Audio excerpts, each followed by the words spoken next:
Hola a todos y todas. Bienvenidos a la clase virtual del área de nutrición de Medicina y Sociedad. Esta vez les traemos el tema de soberanía alimentaria. Para abordar la temática, los textos que trabajaremos en esta clase son Enría y otros, soberanía alimentaria, nuevos desafíos en la interacción derechos humanos y salud.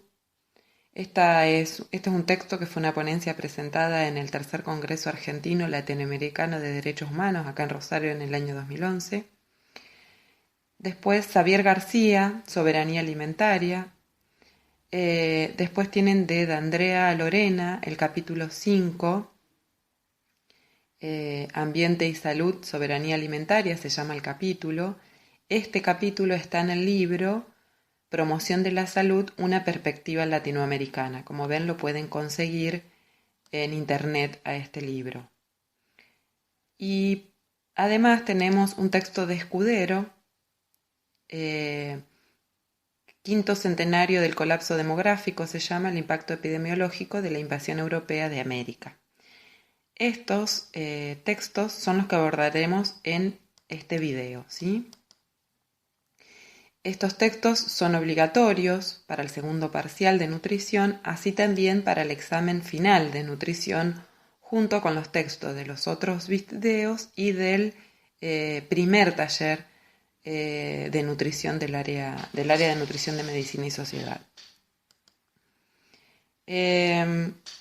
Bueno, aclarado esto, vamos a continuar con la temática que tenemos hoy, que es soberanía alimentaria. Para comprender de qué estamos hablando cuando hablamos de soberanía alimentaria, es necesario explicar primero qué es seguridad alimentaria. Tal vez han escuchado hablar al respecto en algún lugar, porque es algo que se conoce. La seguridad alimentaria es presentada por primera vez en el año 1974 en la primera conferencia mundial sobre la alimentación efectuada por la FAO. Ustedes saben que la FAO es la Organización de las Naciones Unidas para la Alimentación y la Agricultura. Hay también un antecedente esencial para esta propuesta de seguridad alimentaria, que es en el año 1965, también una propuesta desde la FAO, que establece que la alimentación es un derecho fundamental del ser humano. Como todos sabemos, la alimentación es un derecho. Hay toda una diferenciación en relación a los derechos, ¿sí? Pero vamos a establecer acá a qué llamamos derecho fundamental. Los derechos fundamentales son aquellos adscritos universalmente, es decir, para todas las personas del planeta, digamos, ¿sí? Y estos derechos son, por tanto, indisponibles e inalienables, ¿sí? Bien, teniendo en cuenta la problemática a nivel mundial sobre el hambre, ¿sí?, y los derechos en relación a esto, se plantea esta propuesta de la seguridad alimentaria que le veníamos diciendo. La seguridad alimentaria establece que las políticas deben garantizar el acceso universal en cantidades adecuadas de alimentos saludables de manera culturalmente aceptable, es decir, que todas las personas tengan acceso a alimentos, ¿sí? Que todas las personas puedan alimentarse. En ese momento, el de la propuesta que les estaba diciendo, el concepto se centraba en que la producción de alimentos fuese suficiente para la alimentación de todas las personas, de todos los pueblos. Es decir, que se produzca más alimento en menos tiempo principalmente, pero que se produzca más alimento del que había en ese momento, por el tema de que había muchas personas que estaban padeciendo de hambre y tenían malnutrición, ¿sí?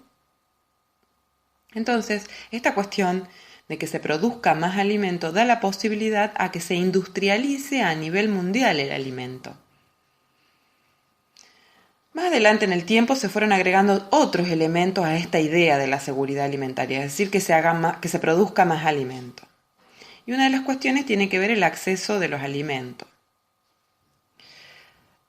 Amartya Sen denuncia en 1981 que el problema de las hambrunas no es la falta de alimentos, ¿sí? Porque como sabemos se produce mucho alimento, sino la desigualdad en la distribución y acceso de los mismos. Hacia la década del 90, la inocuidad y el papel de la cultura toman lugar en este concepto, configurando así la definición que se promueve desde la Cumbre Mundial sobre la Alimentación realizada en 1996 en Roma. Existe seguridad alimentaria cuando todas las personas tienen, en todo momento, acceso físico y económico y suficiente de alimentos inocuos y nutritivos para satisfacer sus necesidades alimentarias y sus preferencias en cuanto a alimentos a fin de llevar una vida activa y sana. Esto es entonces en 1996 en la FAO, ¿sí? Si ustedes observan detenidamente, las reflexiones hasta mediados de la década del 90 en cuanto al hambre en el mundo giran en torno al concepto de la seguridad alimentaria. Este concepto es una idea limitada,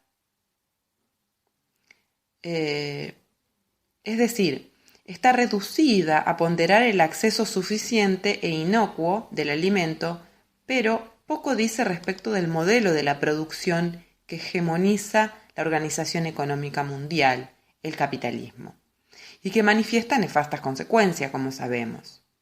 Una de las cuestiones que tiene que ver es que no toca, digamos, que no circunscribe la seguridad alimentaria, tiene que ver en que no pone énfasis en la cuestión de la producción del alimento, es decir, cómo se produce el alimento y quiénes producen el alimento. Queda por fuera de esta propuesta de la seguridad alimentaria. Pasemos ahora a la soberanía alimentaria. La soberanía alimentaria es una propuesta que surge de la Vía Campesina. La Vía Campesina es un grupo de organizaciones campesinas de mujeres y hombres procedente de los 4 continentes. Fundaron la Vía Campesina en 1993, en Bélgica. En aquel momento las políticas agrícolas y la agroindustria se estaban globalizando y los campesinos necesitaban desarrollar una visión común y luchar por ella. Las organizaciones campesinas y de medianos productores querían que se reconociese su voz y participar directamente en las decisiones que afectaban a sus vidas. La Vía Campesina es el movimiento internacional que agrupa a millones de campesinos y campesinas, pequeños y medianos productores, pueblos sin tierras, indígenas, migrantes y trabajadores agrícolas de todo el mundo. Defiende la agricultura sostenible a pequeña escala como un modo de promover la justicia social y la dignidad. Se opone firmemente a los agronegocios y a las multinacionales que están destruyendo los pueblos y la naturaleza. La Vía Campesina comprende hoy a 150 organizaciones locales y nacionales en 70 países de África, Asia, Europa y América. En total representa alrededor de 200 millones de campesinos y campesinas. Es un movimiento autónomo, pluralista y multicultural, sin ninguna afiliación política, económica o de cualquier tipo. La Vía Campesina presenta en su foro en un foro propio, digamos, paralelo a la Cumbre Mundial sobre la Alimentación realizada en 1996 en Roma que mencionamos anteriormente, y presenta la propuesta de la soberanía alimentaria. Define la soberanía alimentaria como el derecho de los pueblos a decidir sus propias políticas y estrategias para la producción, distribución y consumo sustentable de alimentos, respetando sus propias culturas y sistemas de manejo de recursos naturales. Una cuestión importante para poder producir el alimento es tener la tierra, y uno de los pedidos principales de la Vía Campesina para tener soberanía alimentaria es que los gobiernos pongan en marcha políticas y planes que garanticen el acceso a los recursos productivos, tierra, agua, créditos, tecnología y biodiversidad en igualdad de condiciones para los hombres y mujeres. Como decíamos, la soberanía es poder. En este caso, pensar en el poder como decisión, tener el poder de decidir qué comer, por lo tanto, qué alimentos producir, cómo producirlo y cómo comercializarlo. Cuestión que no está contemplada en la propuesta de la seguridad alimentaria. Tener soberanía alimentaria en esto garantizaría el alimento a los pueblos. ¿Por qué decimos que no decidimos qué comemos? Las grandes corporaciones deciden qué es lo que comemos. Comemos lo que es más productivo, lo que se vende más. Existe todo un sistema que nos dice qué comer. Las publicidades nos venden la felicidad dentro de una botella de Coca-Cola, nos venden la nutrición dentro de los congelados y los productos modificados genéticamente. Nos hacen creer que cuando vamos al supermercado tenemos una gran variedad de productos para elegir, pero en realidad comemos, como dijimos antes, lo que es más productivo. No tenemos la posibilidad de acceder a los 1500 tipos de papas que existen, tal vez algunas ya se extinguieron, ni a la gran cantidad de tipos de maíz. Solo en México existen 64 tipos de maíz. Tenemos 2 tipos de papas que se comercializan en Argentina, por ejemplo, la blanca y la negra. Y 2 tipos de maíz mayormente, que son el maíz blanco y el amarillo. En algunos países aún tienen acceso a alguna variedad más. Pero al menos en Argentina tenemos estas posibilidades. Y si vivimos en una ciudad, en realidad comemos siempre lo mismo. Somos monocultivados. En la mayoría de los alimentos industrializados que consumimos hay maíz y soja. Soja para agregar proteínas. Si ustedes visualizan los productos industrializados del supermercado que dice con más proteína, es en realidad con más soja. Y también les agregan maíz muchas veces para endulzar, ¿sí? Por ejemplo, si ustedes observan un paquete de galletita, van a encontrar en el donde dice ingredientes, ¿sí? Que dice lecitina. Si se dice lecitina, es lecitina de soja y jarabe de maíz. Mayormente estas cuestiones. Entonces, son los productos más rentables del mercado a nivel de producción masiva. Los que tienen este tipo de alimento agregado. Entonces, en ese sentido podemos pensar que lo que consumimos es relativamente siempre lo mismo. El tema de la producción de los alimentos es uno de los problemas centrales en esta gran cadena. El mercado regula los precios de los alimentos. Los agropecuarios no eligen qué sembrar, siembran lo que va a dar mayor rédito económico, por supuesto. No es una crítica a esta cuestión, ¿sí? Para que quede claro. Pero lo que da más rédito económico no es porque sí da más rédito económico. Una de las cuestiones tiene que ver con que, por ejemplo, la soja y el maíz se venden más, ¿sí? El Estado proporciona esta posibilidad de mayor venta. Es el Estado el que establece negocios con otros países para que les compre soja, por ejemplo en Argentina. El Estado muchas veces financia o genera opciones de producción para poder poner en el mercado, es decir, exportar su producción. Entonces financia la producción de soja, por ejemplo, como pasa en nuestro país y en muchos otros, ya que la soja se vende en grandes cantidades en el exterior, para alimentar los animales principalmente. Pero para producir mucha soja es necesario también, entre otras cosas, tener grandes cantidades, extensiones de tierra. Entonces, por ejemplo, en Argentina se produce que se han talado muchos árboles autóctonos para tener más tierra, para poder producir más. Muchas veces también en estos lugares la tierra no es demasiado apta, entonces se usan químicos para que puedan crecer allí las plantaciones de maíz o soja. Hay varias cuestiones que se relacionan con eso. También se usan las semillas genéticamente modificadas para que puedan crecer en estos lugares y para poder producir más. Entonces se produce no solo un tipo de cultivo, ¿sí? En estos lugares, entonces no da la posibilidad de la rotación del cultivo, lo que no se varía qué tipo de cultivo se está sembrando.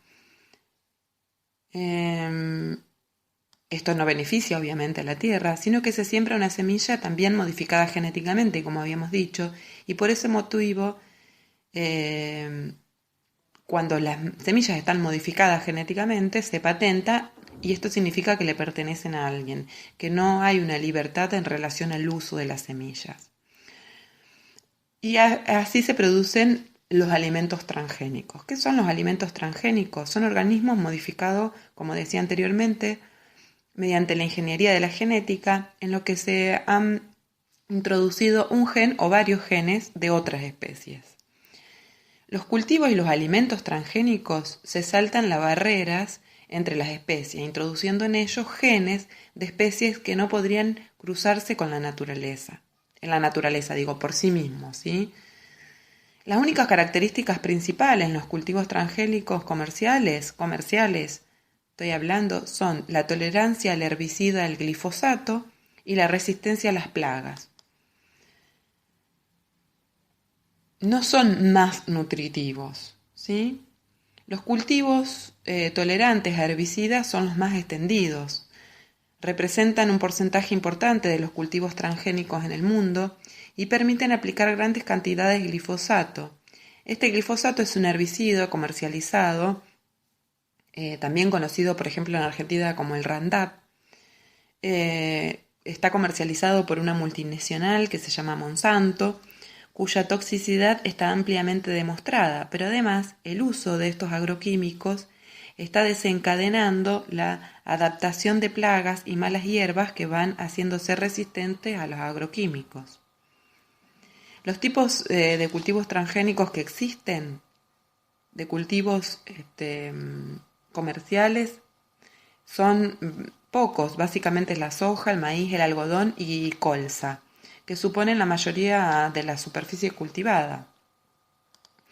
Acá les muestro una noticia, esta es una noticia del año 2015, ¿sí? Que sacó una revista El Eslabón, donde esta noticia comenta que en la Universidad de La Plata detectó la presencia del pesticida, que es nocivo obviamente para la salud, en productos elaborados con algodón, como los tampones, las toallitas femeninas y los pañales. Entonces, en ese sentido, como yo les decía, estamos viendo que se está cultivando, puede ser que sea transgénico o no este algodón, pero seguramente, porque si se encuentra el glifosato allí o si se encuentran estos pesticidas nocivos, es porque en realidad lo que se está priorizando es la producción, digamos, más allá de que sea o no nocivo para la salud.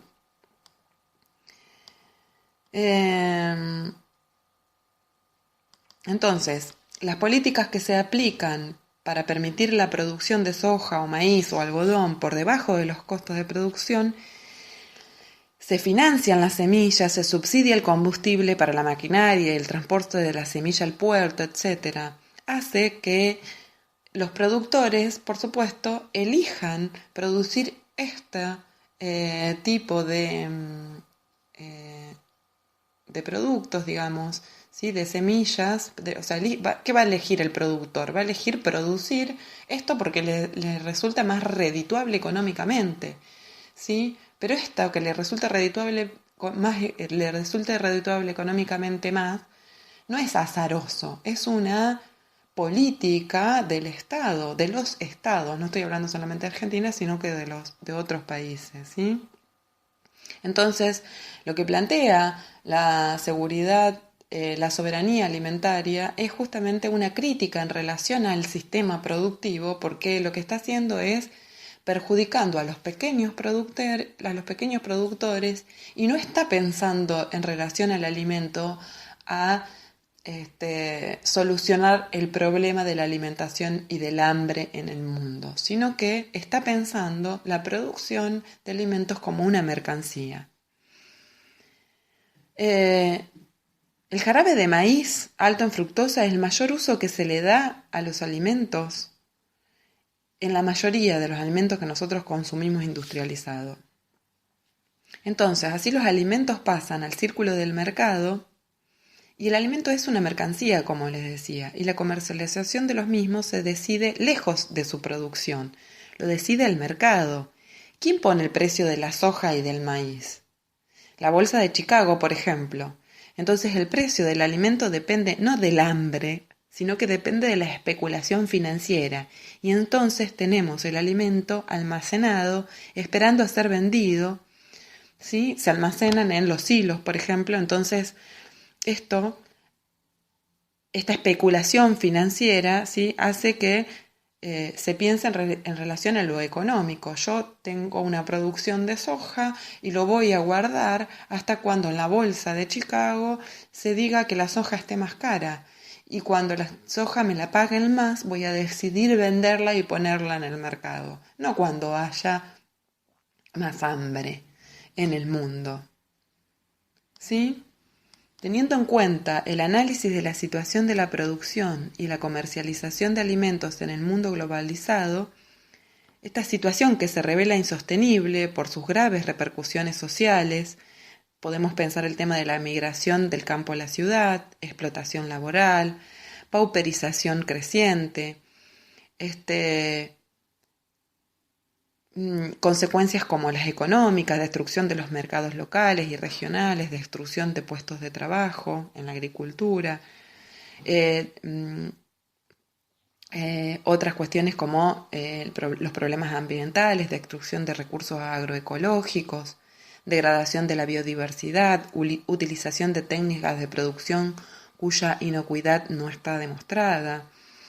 De lo que deducimos que el alimento es una mercancía, lo que veníamos diciendo. La tierra es de unos pocos, la mayoría de las personas que pasan hambre no tienen acceso a la tierra. Y los pequeños no pueden competir con los grandes terratenientes a la hora de producir.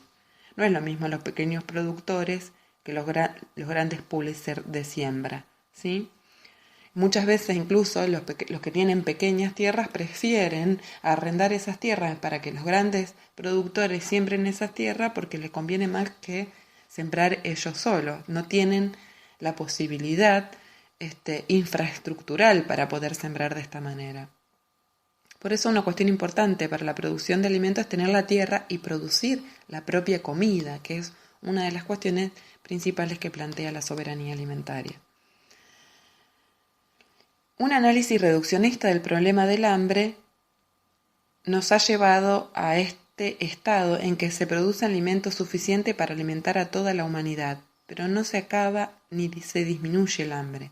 Tal vez no es suficiente con aumentar la producción de alimentos, con atacar no solo el flanco de un problema multifactorial. Tal vez sería interesante abordar no solo los problemas técnicos de producción de alimentos, sino también tratar los problemas socioeconómicos que han privado a diferentes regiones del planeta alimentarnos. Tenemos, para finalizar el tema de la soberanía alimentaria, ¿sí?, una ecuación simple para ver. Argentina produce alimento para 40 millones de personas. La FAO, en octubre de 2015, estableció que 793 millones de personas en el mundo tenían hambre. Hoy, en octubre de 2017, 815 millones de personas tienen hambre. 22 millones más de personas tienen hambre que hace 2 años. Fíjense que Argentina produce este tipo de alimento para la mitad, solo Argentina produce para la mitad de las personas con hambre en el mundo. Es una ecuación que tendríamos que analizar. Por último, quisiera terminar con un planteo de Escudero que analiza la agricultura, la salud y la nutrición según la producción de alimento en América antes de la llegada del europeo y la modificación que sufre la sociedad después de la llegada del europeo. Plantea una crítica de la epidemiología actual en este texto, que yo no me voy a detener por una cuestión de tiempo en este video, pero ustedes se pueden acercar obviamente al texto para verlo.